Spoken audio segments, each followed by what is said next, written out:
सरकार बनेगी। ऐसे इसी तरह का वातावरण है। नरेंद्र मोदी जी ने 9 सालों में जो काम किया है, नॉर्थ ईस्ट की तरफ बहुत ज्यादा ध्यान नहीं दिया था, इसीलिए नॉर्थ ईस्ट के लोगों ने मतलब एनडीए की तरफ से वो मतदान किया है और एनडीए को अच्छी सफलता मिली है।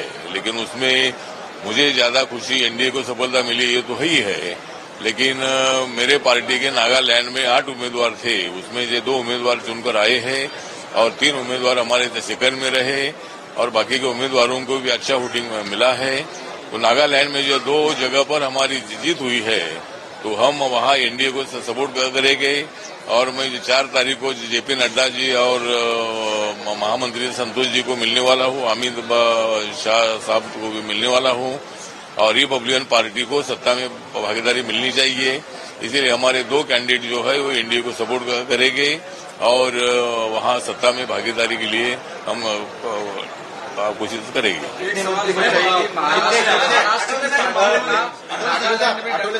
की और एनसीपी की नागालैंड तरीके से डंका बजा है। पांडे महाराष्ट्र के बाद पांडे आठवले साहब, आपके 2 लोग चुन के आए, कितने मंत्री पद चाहिए आपको?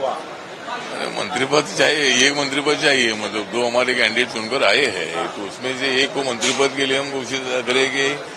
और जिस तरह हमारी महाराष्ट्र की तो पार्टी है ओरिजिनली, लेकिन मेरी पार्टी पूरे देश भर में हर राज्य में मेरी पार्टी है, नॉर्थ ईस्ट के हर राज्य में मेरी पार्टी काम करती है, आसाम में भी मेरी पार्टी का काम करती है, सभी राज्यों में मेरी पार्टी काम करती है और मेरी पार्टी को वहां नागालैंड में सफलता मिली है, ये मेरे लिए बहुत बड़ी खुशी की बात है। महाराष्ट्र में भी विस्तार होने वाला है, तो क्या पार्टी की तरफ से अब जब आपका विस्तार हो रहा है तो यहाँ पर भी आप उम्मीद करते हैं कि? हाँ, तो मतलब जो विस्तार हो रहा है उसमें माननीय देवेंद्र फडणवीस जी से मेरी बात हुई है और उनके साथ मैंने 2 प्रस्ताव रखे हैं। एक तो रिपब्लिकन पार्टी को 1 मंत्री पद मिलना चाहिए और जो 12 एमएलसी जो अभी मतलब राज्यपाल के कोटे से नियुक्त हो जाएंगे, उसमें 1 एमएलसी आरपीआई को मिलनी चाहिए, इसी तरह की मांग हमारी है।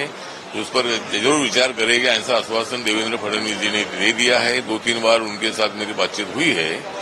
आज भी मैं उनको मिलने के लिए आया था, लेकिन वो हाउस में थे, उनके साथ मेरी मुलाकात हुई नहीं। मुख्यमंत्री साहब से भी मेरी मुलाकात हुई, लेकिन कुछ कामों के लिए मुलाकात हुई, बाकी कुछ बात नहीं हुई है।